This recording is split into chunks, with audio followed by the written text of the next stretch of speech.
That's the first of the three most common causes of low back pain and sciatica is a herniated disc. Next, let's talk about degenerative disc disease, stenosis, or arthritis. We can group all of those together. This usually happens in people that are 50 years of age and older, and that is simply because as we age, that fluid that's in this disc right here that we talked about, that fluid starts to dry up. And when that fluid dries up, this disc height starts to shrink and the bones come closer together. Now when the bones come closer together, it closes off this hole right here that the nerve comes out of, and that's called stenosis. Stenosis is just a fancy medical term for narrowing of a hole. When the bones come closer together because the disc is shrinking, the bones come closer together and there's a joint between each one of those bones, and as the joint comes closer together, you start to develop arthritis. So we typically see this 50 years of age and older.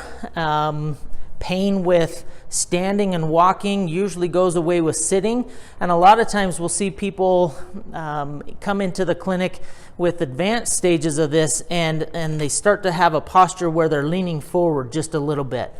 By leaning forward, it's a natural position to try and relieve pain, because as I bend forward, I gap this hole, so I open it up a little bit more and I take pressure off of the joint.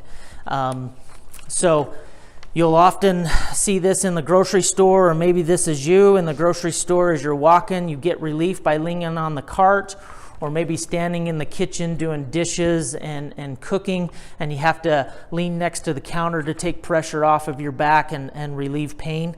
So this is typically what we see with people who are 50 years of age and older.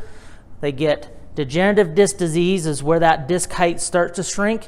That causes stenosis and pinching of the nerve and causes arthritis. So that's the second of the three most common causes of low back pain and sciatica.